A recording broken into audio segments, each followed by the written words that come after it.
always memorable.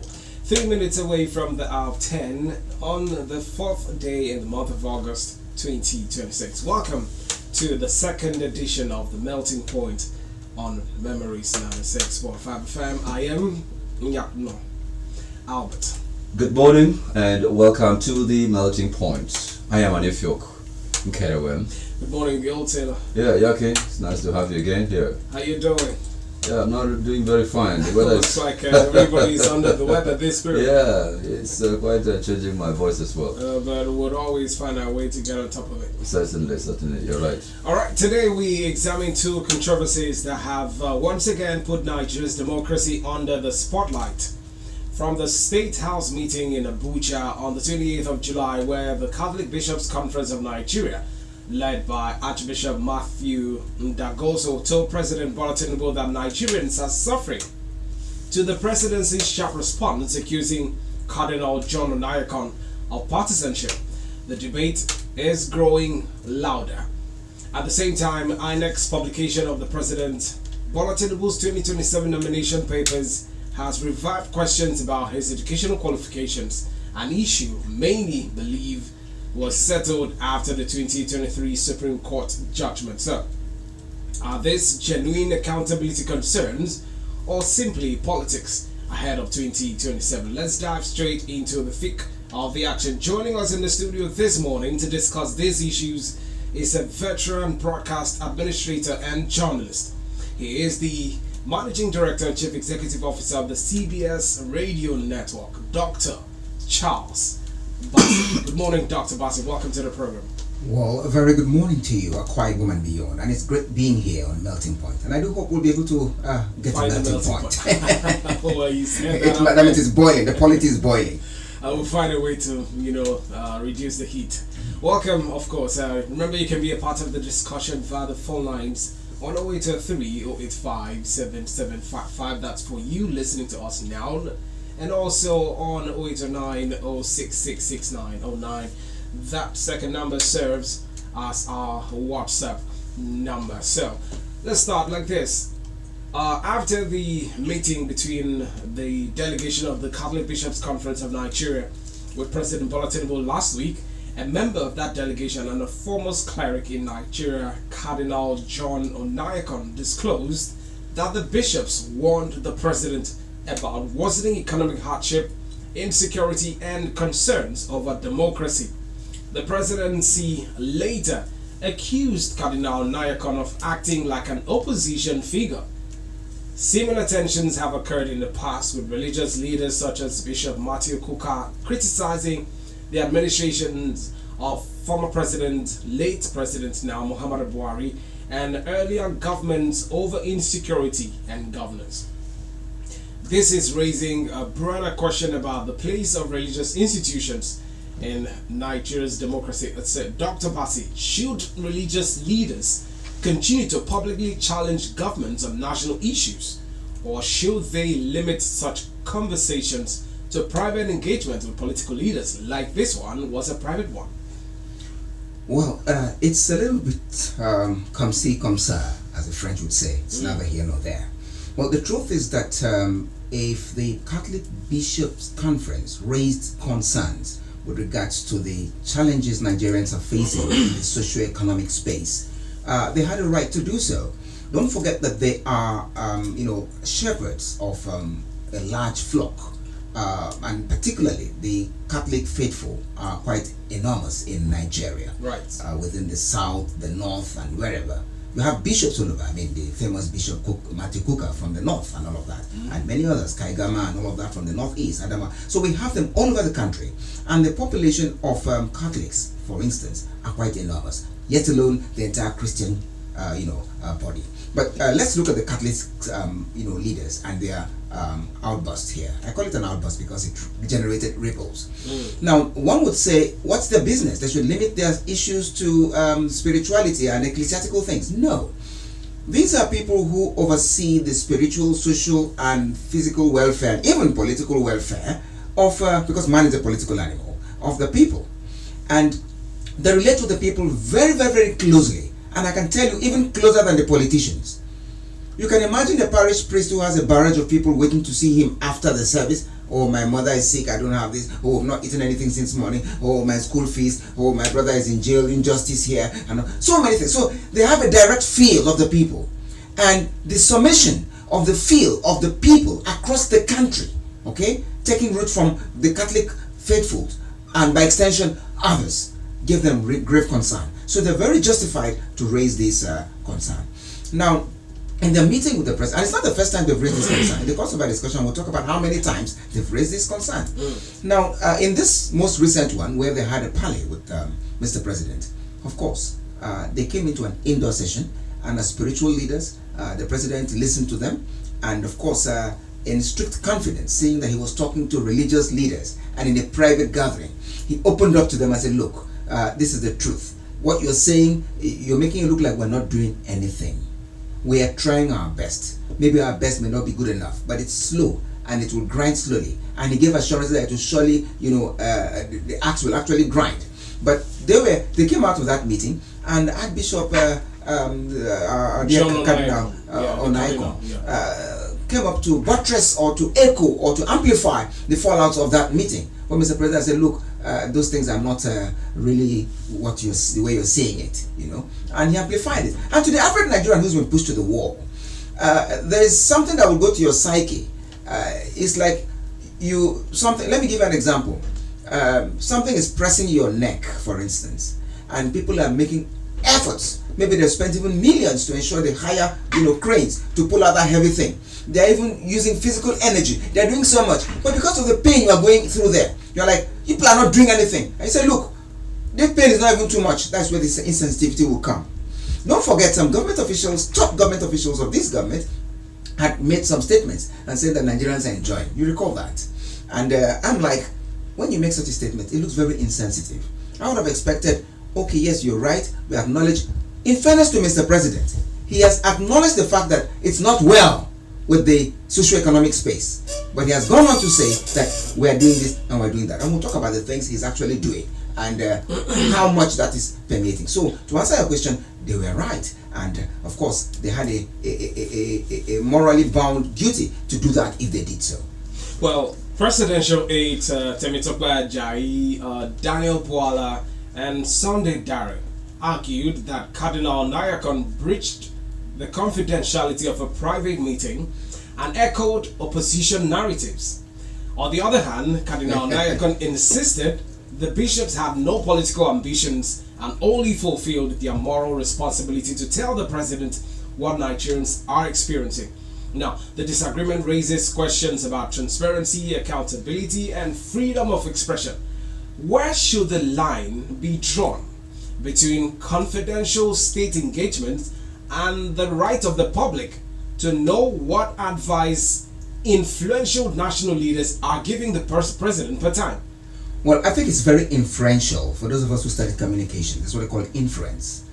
Inference is your perception and interpretation of a thing from the way you see it. You know this Yoruba cap they call fila, that has two wings like that. It even has in the front and at the back. Yeah. I tell you a little story before I answer this. Now, Bola Ahmed Tinubu in 2023 went for a campaign and visited one of the southeastern states. People thought he was not going to go there, but he got there. And when he left, people were like, Tinubu came. He said, yes, I saw him. They all agreed. He came after all. But the disagreement came. And what was the disagreement? He said, were you there? He said, yes, I was there. He was putting on a green filler. The ones who were on this side of the stadium said, no, it was a white filler. The people who were here, it was blue. People said, no, it was green. Why were they arguing? And the thing caused serious fight too, not a small fight. Why was the argument? The argument was that each of them sat on the different four flanks of the stadium. And from where they saw the president, you saw white here, those who were here saw blue, and those who were saying green. And these were the APC colors. But at the end of the day, they were arguing that he was wearing blue because they sat here. This one's arguing he wore green because they sat here. But it took somebody who had a peripheral, approach of the whole thing that could say, no, all of you are right. Actually, he was wearing a blue, green, white filler. And he was actually there. Stop the argument. So we need somebody who will look at it from the peripheral look. And that's where the media comes in. Because sadly, in Nigeria, somehow or the other, the media at some point have become, swinging to the left or to the right. which is not supposed to be so. The media is supposed to be objective and accurate in their objectivity. Now, why am I saying this? Confidentiality, before I come to what I was about to say. Were the bishops under oath? Because if the president is taking an oath, there is a clause, it says you shall not divulge blah blah blah blah, except for, when you do that, you are breached. Or did they tell them as you are coming in here, look, this thing is confidential, don't say it out, it's not legal, maybe it was a moral bond. It's just like if you're a reporter in any bit, maybe government house or maybe the state house, or they have a press corps there. Sometimes things come out of that place that they know, the management knows that if it comes out raw the way it is, it might do more harm than good. So rather, what's the interest of telling the public? Let's sort out that issue. So press corps, please fine-tune that. Don't take it raw, otherwise it will damage our overriding public interest. Rather, put it out in this perspective or in that perspective. Sometimes they will even tell you, don't even put it out, drop. But good journalists will say, no, I have an interest to serve the society. You will put it out, but in doing so, you will still deal with responsiveness and responsibility. You don't break news to break society. Okay? So basically, what they said out there against what Mbono Nnyin On was saying, for me, I don't see it as anything, except they had a truce or a bond. Say, look, this is what we're saying here, it's confidential. Like if somebody is talking to me, and maybe I'm doing an interview as a journalist, and then you tell me, look, this is strictly you and I, this is not for the press, but I must tell you very, very succinctly that this is that. I will take that, and that's why you have clauses in reportorial speeches like the name withheld, who pledged anonymity, and all of that.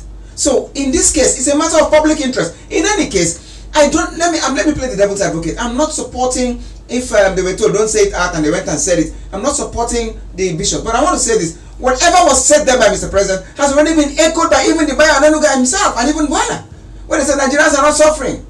They said Nigerians are enjoying. They said Nigerians are, it's not as bad as what people are making it to look. They've made such statements before, and you don't blame them. They're doing their jobs. They have to buttress their principle.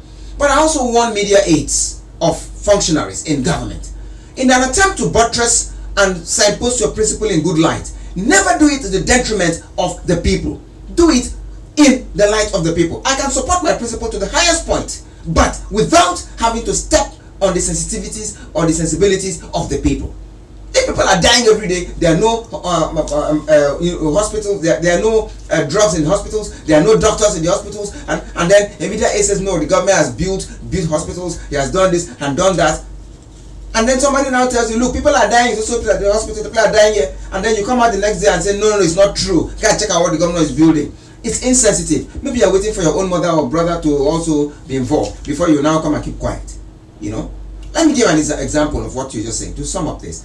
My sister worked in a state government, not necessarily Akwa Ibom state, I don't want to mention the state, and I served in that state as a reporter, and I was covering the activities of that sector, and then they were being owed salaries for months, and then the particular principal officer I interviewed said government is not owing anybody in that sector, and I was expected to go and carry that story like that when I have somebody right in my backyard that has been owed months, even borrowing money from me to feed. Think of it. So as a reporter, because of trying to buttress my principles or whatever, I'll now go and write what is not true. No, I'll put it out. Yes, he has said they are paid, but however, there's some that are not paid, and I'll further go and do investigation to find out why they're not paid.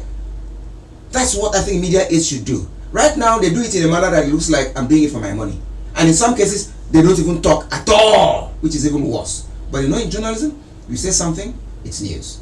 You don't say something, it's bigger news. So when media aides are not interpreting government's policies appropriately, out of fear, like in Akwa Ibom, I noticed that media aides are not really doing what they should do. They're only picking up things from the government house press unit and signposting. And sometimes they write some op-eds, some features, things and put, which is good. But I think they can go beyond that. Areas where you look and see the people are having a misconception about government issues, take those areas and bring them out with facts. It will shut them up, or to bring forth believability. So Mbono Nnyin On should be also cautious of the fact that he has distant relations who are not even close to government, who are also being pinched by the situation. So he should not just go straight and say it's well, or what the Catholic bishop did was wrong. The Catholic bishops are fighting a war, sometimes even better than the labor unions, or some activists, or some opposition elements. because they're really hitting it, and they're not doing it for political purposes. They're doing it for social, economic purposes. All right, Doctor, let's look at the other angle to it. Now, the clergies actually went there. They had their parley with the president, and they were focusing attention rather on the country's challenges while paying little attention to the achievements of this administration. Yeah. Do you think they were actually right in this direction? Well, the Catholic bishops, in fairness to them, if you've gone through their communique, they have commended the federal government for the things they are doing right. The ones they've been doing but have not even yielded results, they've also commended and added that they should do more. They need results. So it would be wrong for one to say they just went there to go and look at what was not right and they didn't look at what was wrong. Don't forget, the main problem here is bishops say reforms are hurting ordinary Nigerians, insecurity is out of control, government needs urgent action and accountability. And the presidency is saying reforms are necessary, progress is being made, and bishops' public criticism is unhelpful. But for me, I don't think it's unhelpful, because criticism has its role in shaping governance. Don't forget, I'm a scholar of conflict, peace and conflict management. The truth is that conflict in itself is not bad, but the management of conflict is the problem. If this thing must move, this microphone in front of us must move from this point to the other point. Maybe there's rain dropping somewhere here and it's touching the foam on our microphone. If this thing must move from this point to that point, there are some things that would suffer. For instance, the camera that's beaming me now may not enjoy the luxury of getting me directly because I have moved. But that movement was necessary to save the microphone. So those who are saying camera is not getting, they will fight and cry and cry. But it behooves on the system to let the camera know that, look, sorry, it's not that we're trying to take it off you, it's to save this thing. And then they can now look for a way of tilting the camera to that new direction. That way, the camera is saved and this the microphone is also saved. So it's a melting point you must reach. Did I mention the name of the program? It's a melting point you must reach. So what is happening here? There's what they call common ground journalism. Okay, common ground journalism is one of the journalism approaches that is missing in Nigeria. When people are covering, time was when I was growing in my journalism career. We look at stories that will benefit the people. We look at stories that will add value to the people, to the nation, and to the government. Even if we are criticizing the government, it's going to be plus for the society.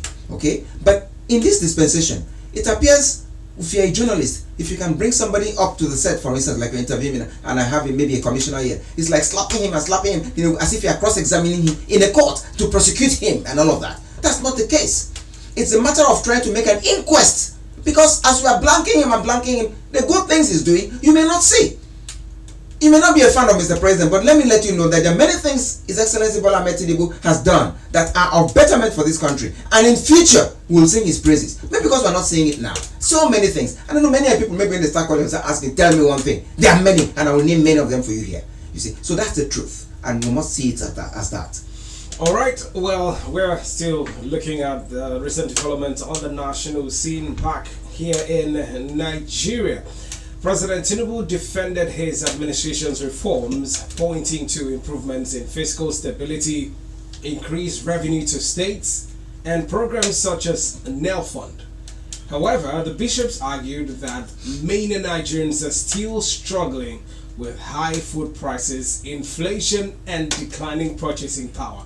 There's reality, and there's what you would say when you come out to talk to the public. Yes. Economic reforms are often judged, differently by experts and by citizens living with their effect. So how should Nigerians measure the success of the government's economic reforms? Is it through official economic indicators, like the government is wont to do most times, or through the everyday realities of citizens across the country? Yeah, I'll tell you again in French. It's comme ci, comme ça. That might be my nickname on this program. It's neither here nor there. It's a midpoint. Now, let me let you know something. Time was, as a journalist, when I'm doing my, I was head of news in my former station where I worked and retired from. And most times when I'm looking at the business news reports, I'll be seeing some nice things from National Bureau of Statistics. I'll be seeing some indices from the presidency. I'll be seeing some things from the CBN, even from the World Bank, that point very good indicators for the economy. But when I'm busy editing these stories, that afternoon, the garri I bought from the restaurant, I had to pay 1,200 naira extra. Why?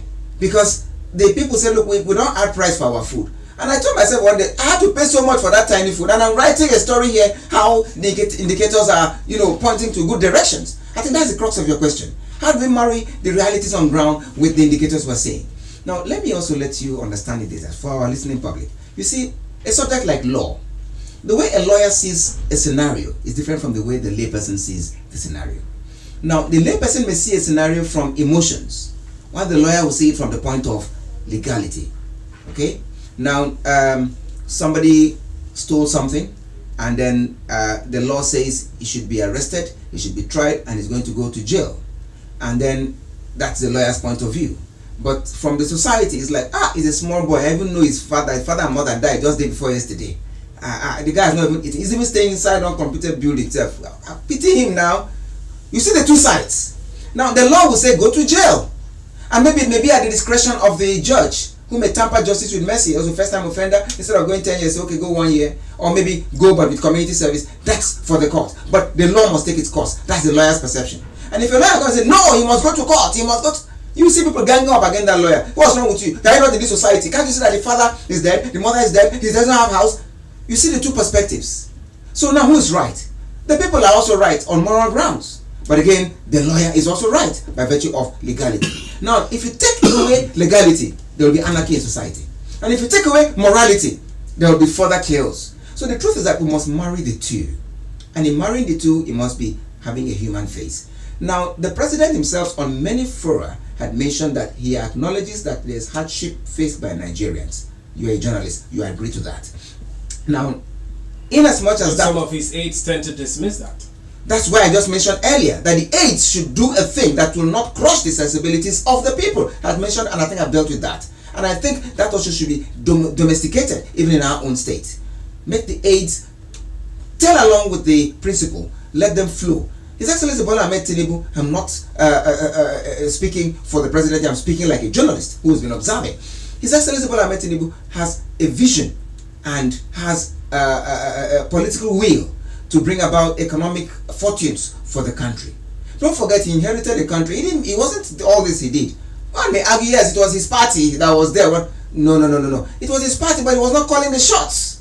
People were calling the shots to the extent that even the person who was in the helm of affairs, the late President Muhammad Buhari, the former president, was also seemingly borrowing his cliche, not aware. Sometimes you see situations where dead people are being put on the list of boards and he signs. So you discover that you don't expect a Tinubu who was a member of that party, or as he was branded a leader of the party, to take all responsibility. Yes, he has acknowledged it and he's here now. That's why he even fought for the office. He got the office. So it is him now to do the job, and he's doing it. So the truth here is that we must understand these things from the two perspectives. Now, let me just make something known to you. The media has a better role to play now. While we're busy, I saw a Facebook page that was open. They called them Opposition Reporters of Nigeria. And I looked at those who were involved. Shockingly, some of them are professional journalists from Abuja, Lagos, that I know, in Port Harcourt. They are members. And they work with one group. They say they're trying to form a coalition against the APC. For me, I think that's not really healthy, because when you work for such groups as a journalist and a professional at that, you will find yourself not even looking at any good thing the person who's on the saddle is doing. Our alliance goes to that person on the saddle first. Don't forget, journalists are the only professionals in this country that have a role in the Constitution. Yes, no other profession has a role. We have a role stated in the Nigerian Constitution.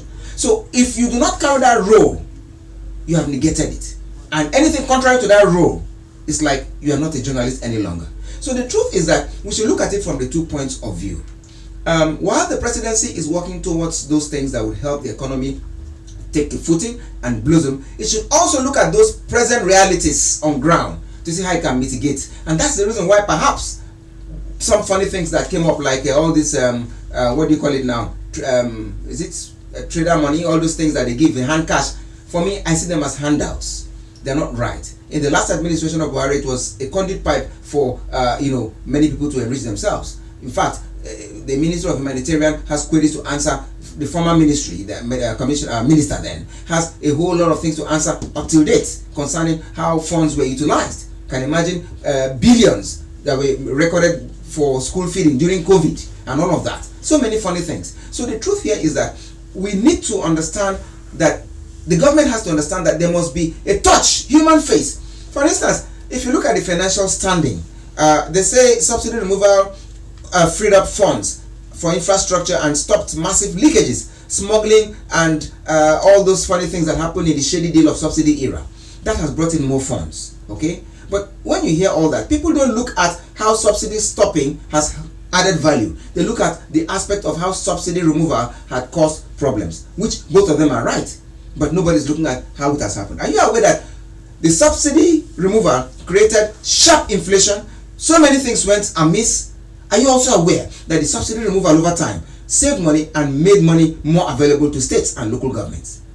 Has anybody go to ask the states and local government to be more accountable, so that we can also see how what subsidy has taken away from us and where it has now come to? Mr. President on many forums has said, look, go and hold your state governors accountable.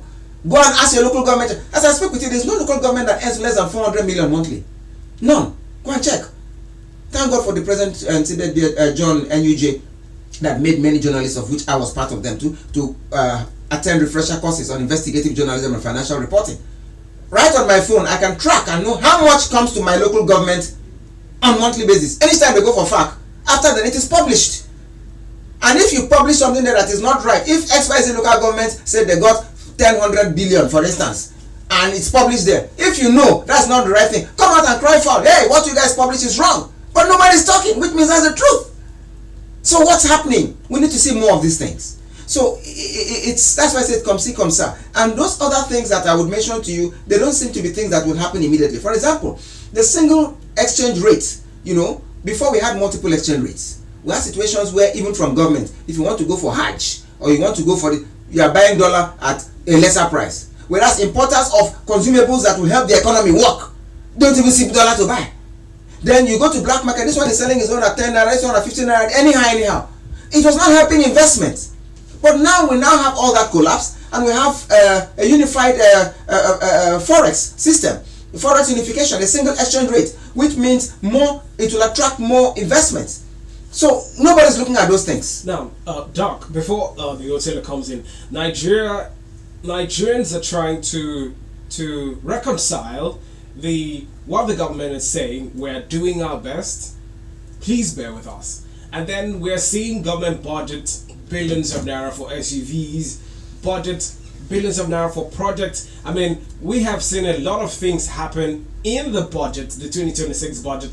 One of the civil society organizations, Tracker, has unearthed a lot of things, budget paddings here and there, projects in ministries that do not have any business with carrying out infrastructure development. And Marjorie Commission got billions. So how do you reconcile that? For things that don't even concern them. Now, that's where emotional intelligence comes in. And I mentioned that earlier. The government must put on a human face. Let me tell you something. I'm not there yet, but maybe one day I will.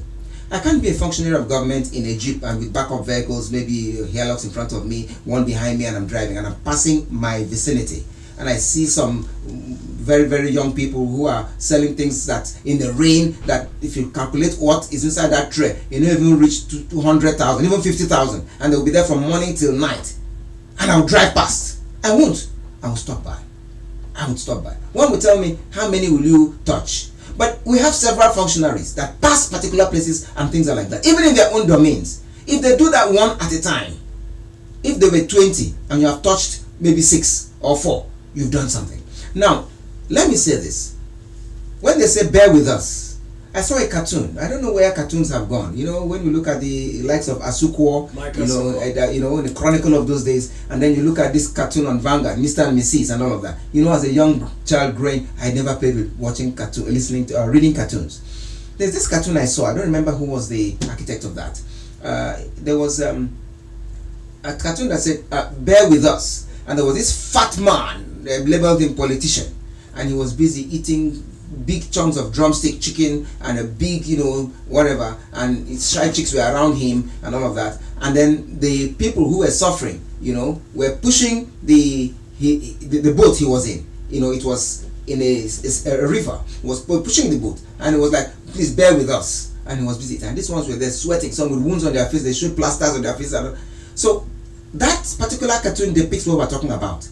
You do not say bear with us, and then you are budgeting billions or trillions for SUVs for people who already have, in various ramifications. For instance, let me domesticate it. I want to see an Akwa Ibom state government stepping the game up. I commend them. I commend His Excellency the Governor, particularly in housing, for instance. If I did a research a few weeks ago because I'm displaced presently. I don't have where to stay. I'm just managing. So I took it up, and if I'm going to create an NGO to find out how many people are displaced, to find out how we can get them have decent accommodation.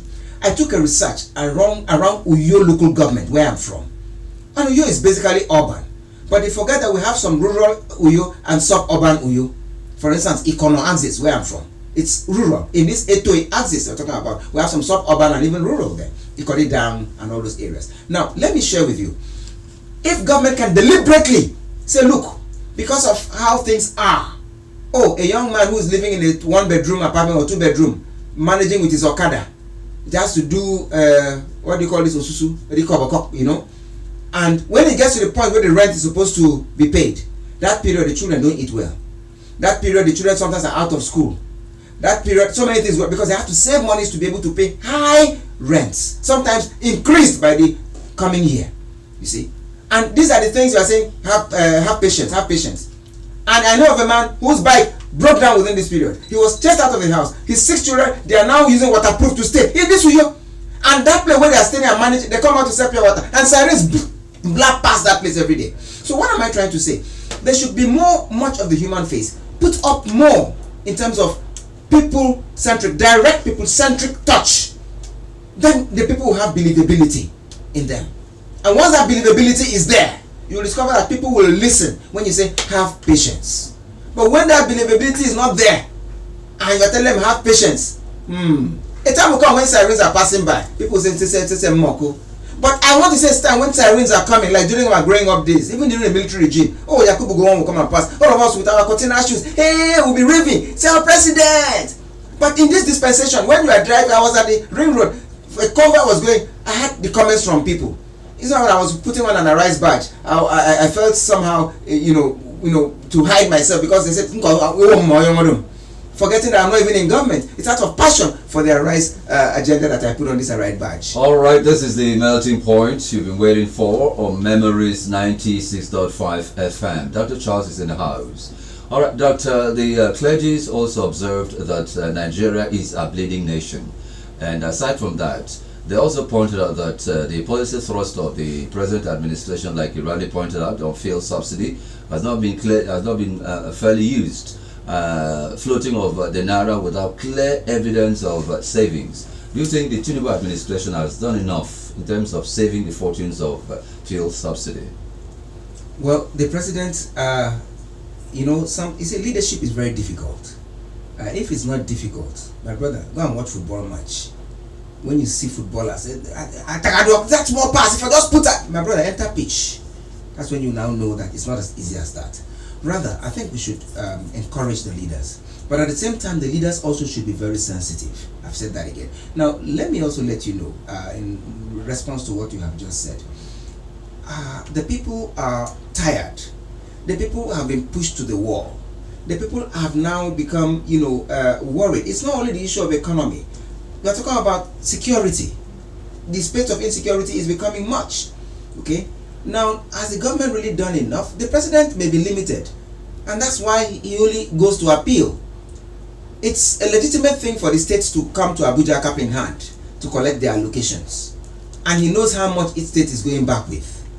When it is bad in your country, because we have built strong men and weakened institutions to the extent that when Nigeria is back, na Tinubu, they forget that there are so many institutions around Tinubu manned by people there. People may say, he's the one that appointed them. What about the civil servants? Did he appoint civil servants and other public officers of high caliber? He did not. They are there by virtue of statutory responsibility. They are not doing their role. So for me, what the president has done is, for me, commendable. But he said, hold your governors accountable. He has been transparent enough, because time was in this country where you could hardly tell how much a state got. But today, right from your phone, you can tell how much your state got. You can tell how much your local government got. And do you know why when they talked about local government autonomy and when it came for the states to vote, some states, even Akwa Ibom, they said no. And one would say, isn't that for our good? Why are you saying no? The truth was that there was this phobia. The governor still had sway. That's the truth. So now it's becoming very, very difficult for them because the presidency is now in a very strong law, and the searchlight has been beamed. If the state government tampers with anything that is occurring to the local government, guess what will happen? Your next allocation will be withheld. So no governor will want his allocation to be withheld. Go and ask Tinubu, he will tell you how he survived in Lagos when allocations were withheld. I served in the government house at Lausa as a reporter then when I worked with Lagos Television. And that era, all of us learned thinking outside the box. Oh, and it has affected me even till today in my daily life. Thinking outside the box. So he knows how difficult it is. So no government wants to play with that. Don't play with allocation, don't play with their power. If you are tampering them with state of emergency, governor will sit up. If you are tampering them with allocation, governor will sit up. So if the president knows the things he can touch, in the governors to make them sit up, let him do it. Okay, well, let's move on to another issue before we let the listener be a part of the program this morning. 10:39, just a few seconds before we can say yes. 10:40 on the clock. You're listening to The Melting Point, the second edition for the week, right here on Memories 96.5 FM. INEC's publication of presidential candidates' credentials, that of President Tinubu's 2027 nomination papers, showed that he listed only his Bachelor of Science degree from Chicago State University, leaving the sections for his primary and secondary school certificates blank. Similar issues dominated the 2023 presidential election petitions, with the matter eventually reaching the Supreme Court, which upheld Tinubu's election. Even after judicial decisions, political controversies sometimes continue because of public perception. Doc, does the renewed controversy expose gaps in Nigeria's electoral process, or is it simply another example of unresolved political arguments being recycled during election period? Well, that controversy or the brouhaha has taken the social media space, and it has left many people asking several questions. Is INEC, is it required? Is it a sure must that INEC must, you must field your primary and university or whatever qualifications you have? By the way, you know what the minimum qualifications for president in Nigeria is? Now, when INEC puts those spaces, it's telling you the minimum is school set. If you have a school set, put it there. If you have a WAEC, you put it there. If you have a degree, you put it there. Now, in Tinubu's case, the controversy is erupting because when it was published, they were saying, we've not seen primary school, we've not seen secondary school, we're seeing Chicago. How did he enter university when he didn't have a school set? How did he start secondary school when he didn't get a first school leaving certificate? These are questions that were raised. But for me, let's look at it and be very, very serious. I will conclude that even when Obi's own, which is seen by many as the young people particularly, our person, Obi, in the last election, Obidian movement, it was like wildfire and all of that. Everybody's like having that charismatic look at Obi. But let me also let you know something. Even in Obi's case, strong criticisms are there. They say he has is it a tech class lower, second division lower, something like that nature. I say the person that has been talking and he knows the whole problems in Nigeria. He talks with figures, go and verify and all of that. I saw some comments in various social media space. They must talk. The truth is that if you're a rich man, then go talk. Then be poor man, then go talk. Thanks to Osoni Neji. Then go talk. Now, going back to Tinubu and what the law says. You see, the section 131 of the 1999 Constitution states very clearly that to run for president, you must be educated up to at least school certificate level or its equivalent. Now, in filling that form EC9, Mr. President, in that provision that has primary and secondary, left it blank, but it has a Chicago University, put there. Asking for this, if you're not satisfied with that, I think the best avenue should be to go to court. I see it as a political tool. Put whatever you want to put on the media space, by the opposition to discredit the Mr. President's candidacy so that you can have an edge. It's politics. Because for this issue we're talking about, it has been settled by the Supreme Court. In 2023, the issues were there, louder than what it is now. When he was Lagos State Governor, it was equally there. So many things. Now, if you go to court, you can get results. But if you are going to court for a matter that already been settled, where are you going to again? Settled up to Supreme Court. I think what we should be looking at now is not whether Tinubu has first school living, because there are people who have first school living, second school living, degree, masters, Harvard, but come to delivery, they are zero. Somebody made a comment at that time that VDM, the way he's approaching some issues, do you know that guy doesn't even have a degree? I know he finished secondary school. Whether he has a very good school set, I don't know. But his natural intelligence, and when he's talking, he talks with things with that from the raw man sense of law, logic, that even some lawyers sometimes don't even have this very strong approach to some of these things. People marvel.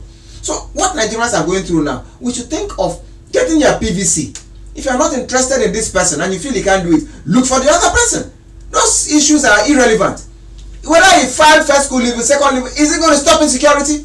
Whether he filed first school living, second school living, third school living, and degree and whatever, is it going to bring the economy to the greatness of what Nigeria deserves? So I think we should look at our leadership recruitment process. Let the citizenship be awake to their responsibilities. Come out and vote and look for whom you know will give you the desired dividends when it comes to the time, rather than looking at all this childish. I say that's childish. Supreme Court has settled that. What are we going for again? 10:45, time for us to let you, the listener, be a part of the program, and you can call 0823 085 7755. That is for calls, and send your thoughts to WhatsApp on 082906666909. We're also live on Facebook and Memories 965 FM. You can drop a comment on the live stream and we'll get it read it here.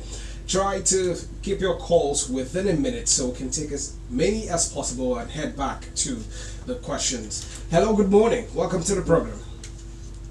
Good morning on the order and the in the studio. Welcome. Thank you. Johnson, shoot. Can you hear me? Loud and clear. Very well. Well, Dr. Charles, I know you for a very long time, being a quality journalist, a good journalist, and a legendary one. But the thing is that I don't know why you're trying to defend what you don't defend. I'm telling you what this is now. This president has failed. The reason I say is that you can't declare something when you not prepared on the back of the board declaration. How would you say the grant of this is going to come without planning ahead? You think that can come upon the people. And you are telling you actually that the monetary policy is stabilizing. Are you aware that last week we were 1,300 something for but currently over 1,500? Economy is saying, All right. this government has really spent almost 2 years telling us stories and paper. All right, Johnson. Without any tangible, as far as the economy does not reflect on the life of the common people, this government has failed. Thank you. Fine place to leave it there. Thank you. Thank you. All right, 0803 085 7755, 0829 0666909. Dr. Charles, you'd have to just hold on because if you start reacting now, the woman will take. No problem. Let's hear. The microphone is there. Hello. Good morning. Good morning, Good morning. and Dr. Charles. Good morning. Morning. I'm Pastor calling from you. Welcome. Shoot. Dr. Charles, I have to disagree with you in very many instances. Go ahead. You have to defend the principle. Number one, the exchange rate is not unified. That's number one. Now I want to give you a technical, let me prove that. This is what the Naira exchange rate. They still have what is called the official rate called NFEM, so CBN rate. As at 1st August 2026, it was 1,358.22 naira per dollar. Then you have RSH, 1,425. We even have what is called aboti rates now. This is wrong for you to say unification of exchange rate. It is not unified. That's number one. Two, as you said, it has vision. I want to say here that no vision. Somebody who has vision cannot just on the swelling ground. He did not even put up his own cabinet. Pastor. Subsidy is gone. Pastor, wrap it up for us. What? Okay. He didn't put up this cushions at all. And the same time changed the rate, the price one, the unit price at the filling station from 185 to 511 naira. That was the beginning of it. And then next, I think that was not enough, it was 20 naira. Pastor, we have to go. Thank you. You've made your point. Thank you. Is 90% oil and gas. Thank you. You've made your point. You've exceeded 2 minutes, Pastor Godwin. Thank you. Thank you. Right. Thank you. By your assessment. Thank okay, 0803 085 7755 0809 0666909. I think we can take 2 more calls before go back to the questions and round things off this morning. Hello, good morning. Good morning. Yeah, you're welcome. Welcome to the program. Tell us your name and your location. Thank you. This is Udwa Kenyan from Apapio, but I'm here in Rio. Go ahead, please. Yeah, please. I want to, my response to that is that my idea is that I know governors and the president, they have tried, but still that they are working with them. That is why you complain. It's too much. You hear complain this because if they channel money into this, the people that are in control of that money, they will also have to put their own money also. So my opinion is that, like they said, they have sent the 1 billion naira for the poorest of the poor. I don't see it. I know it's a very good something, but my idea is that those money that is going to local government by local government, I prefer they use that money because I don't think that the poorest of the poor will be almost up to 50 that will get that thing. But instead of that, we open the place for them to go and learn in each of the local government. Okay. I'm talking to you, I don't all these things are complaining. I don't complain because I have handwork. I'm a professional barber. In that field, even if you can train, I know how much people that are even looking for barber to work for them. All right. If we can train people, small people in the local government, then they can have what to eat, and they will not even. Thank you. Your point is noted. Thank you. Okay. Thank you. Okay, let's head back to the questions. I mean, following the publication of, because we continue taking the calls, so we'll not round off the program this morning. Following the publication of President Tinubu's nomination documents, opposition figures have questioned why INEC accepted forms with blank sections relating to earlier educational qualification. You have already stated that this matter had gone to the apex court in the land. Now, supporters, however, argue that INEC merely publishes documents submitted by candidates, and that disputes over eligibility are ultimately for the courts to decide. Absolutely. And you've stated that. So, should INEC introduce stricter verification procedures before publishing nomination documents, or will that amount to giving the commission powers that properly belong to the judiciary? No. The judiciary is the last gate. INEC is the first gate. Now, the truth is this, it starts even from your party. Because your party should know that if you feel this, you will end up being like what happened in Bayelsa State, where a governor won, but because of his deputy who was in the joint ticket, he was edged out. And that was how, the present governor of Bayelsa State, came in as governor. So the truth is this. Let me make it very clear. The law says that school certificate or equivalent, a university degree qualifies as equivalent. The law is very clear. School certificate or equivalent. A university degree qualifies as equivalent. So legally, listing the Chicago State University could satisfy the requirement. That's just the truth. Now, for a young man, he may not agree with me, but as a journalist, I make my findings and I work on facts. I make earlier notice that how a lawyer may see a matter will be different from how a society may see a matter. There may be sentiments on both ends. But again, let me also correct the other person's impression. If you're a journalist and you're a business reporter, you would follow these things with facts. Since June 2023, the CBN floated the Naira and collapsed multiple forex windows into one investors and exporters window. And that's what government and the presidency have been calling forex unification. Go and find out. They are there. All right. Then finally, said everybody's looking at oil. Let me shock you. Nigeria's non-oil revenues have increased significantly in the last 2 years. Between 2024 and 2025, our non-oil tax revenue shot up from 15.9 trillion in 2025 was 21 trillion, a growth of plus 35%. Nobody's looking at those things. So when we just speak out of the sentiment, I can understand, because we've been pushed to the wall so hard, and maybe I'm not seeing the thing happening right away. But on the other side, a lot is happening. And I'm also touched. So don't feel I work with the presidency, so the presidency is cushioning my effect. I'm equally just like you, but I can also let you know that these are the things that are on ground. What we can do is to monitor the system. Then, what the last caller mentioned, the people in between, they are the problems. I remember in this very state, the governor said I don't owe any so on that thing, but people were still being owed. I did my report, launch an investigative report. Journalists should also arise. Civil society should arise. I discovered there's some scam in the payroll system there. People asking people to put money, people hoarding things here.